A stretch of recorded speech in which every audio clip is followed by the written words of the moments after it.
So, Talentless Nana is one of my favorite animes, but it's received a lot of hate for the so-called plot armor in the show, with a lot of other things.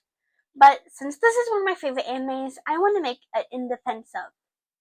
And before you watch this video, I want to make sure you have seen this anime, and it's best to blind watch. But if you don't want to, I've warned you. Let's go on. The first episode of Talentless Nana starts off with Nana transferring into a classroom full of people with magic powers. This is kind of like a quirk in My Hero Academia, similar to that power system. So anyway, she says she can read minds, and she goes on and she becomes like super popular. However, at the end of the episode, we discover that she cannot actually read minds, and she's on a mission to kill everyone on this island. Because the talented, the people with magic powers, are the enemies of humanity. As someone who blind watched this anime, it just came on right after I finished one, I was so amazed with this, as a lot of female main characters are not given the villain role as the main character. Like, sure, we have seen villain male MCs, but there's not really female villain MCs. So I loved her for this, but it's gotten a lot of hate. So let's go over all the hate I can see I've compiled from like all the videos and like a bunch of subreddits and stuff. Let's go. One of the biggest reasons I see Talentless Nana being hated about online is that she has a lot of plot armor, and the people around her are just plain old stupid. But I don't really think they're that stupid. I think they're as smart as any other anime character. For example, in the first episode, people call the class stupid because they just ignored Nana's disappearance.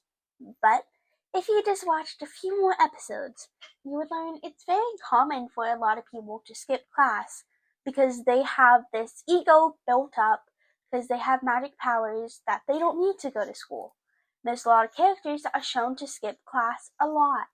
So it wouldn't really be that far off for Nana to be skipping class or to be sick. Like, if one person in your class is absent, do you suddenly suspect that they've been murdered? No. And why would they suspect Nana? She's done nothing malicious, and she's a fairly popular girl in the school already.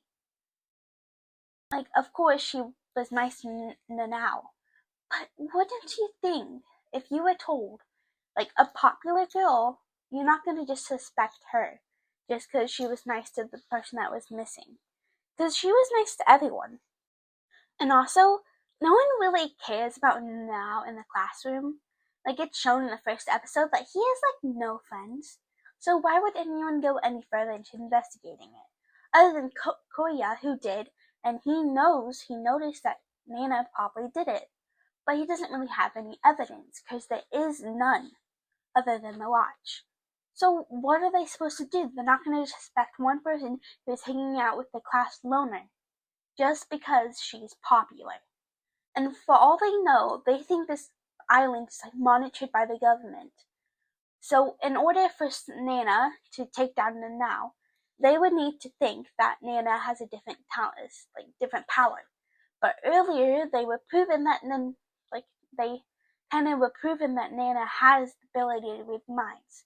So how would Nana, a week ago, bubbly personality, kill Nana if she can actually read minds?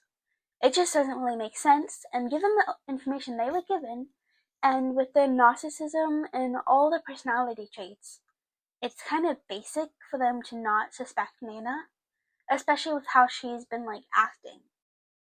A lot of people in a bunch of different situations, people say Nana only got away with it because the other characters are dumb. But that's not really true, because they were just acting with the best actions they were given with the personality traits. Despite what you guys may think, but not everyone becomes a primetime investigative detective the moment someone dies. Come on, man. Oh, the time traveler. Guys, not the time traveler, but the person that can tell the future. What?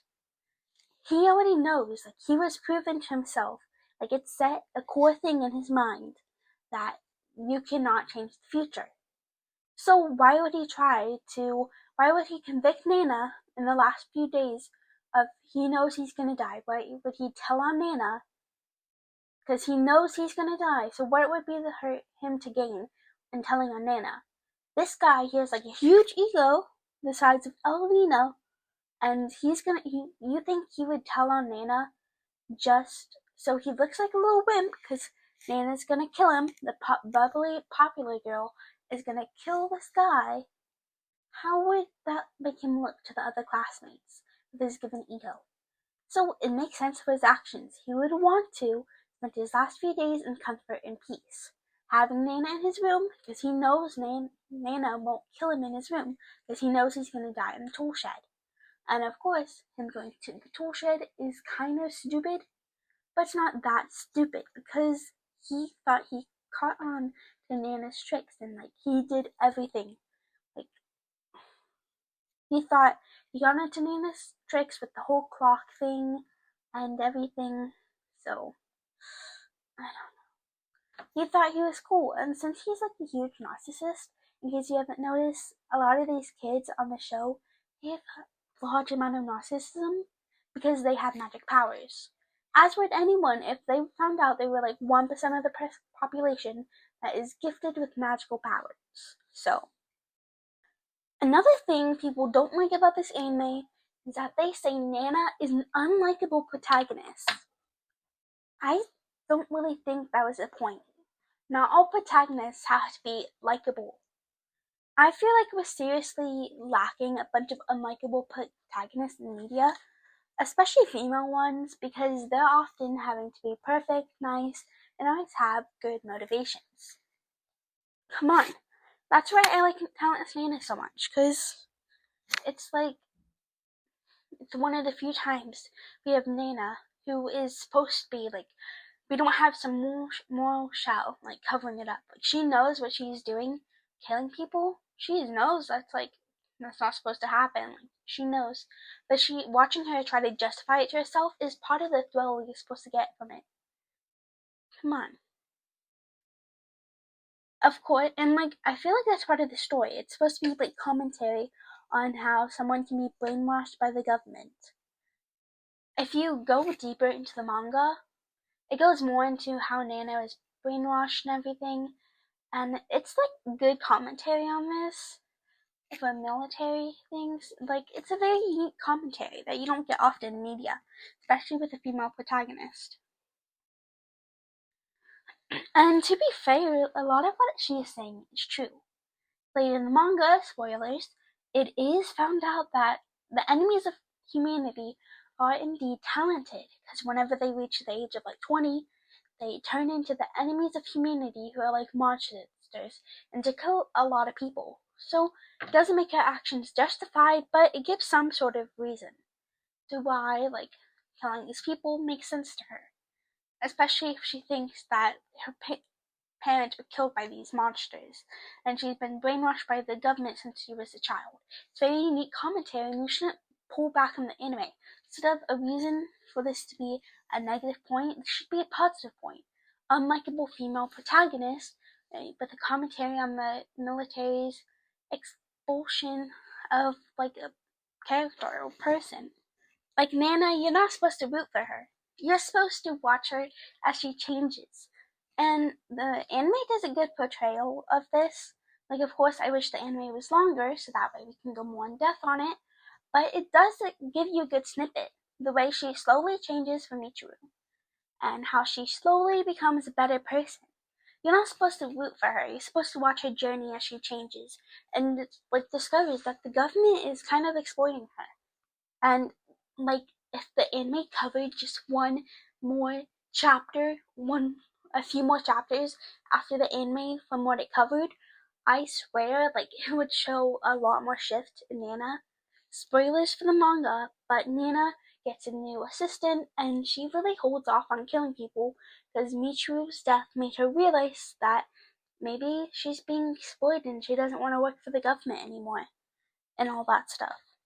The last thing I want to go over is a lot of people say that Koya, who's like so close to getting like a lead on this investigation.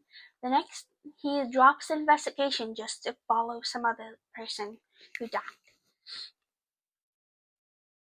Which, like, I guess does happen, but it's not really for the reason that you may think. If you look at Koya's character, he's not doing this because he wants to catch the criminal. He just wants to understand things. He just wants to understand what the killer is doing, and he's just doing this for his own personal gain, really. The reason he keeps, like, telling Nana, like, it's really said by Koya in the show. Just tell me what you're doing and why, so I can learn. He just wants to understand why Nana is doing this. He doesn't want to convict her and everything. He just wants to investigate these crimes because it's the one thing he can control.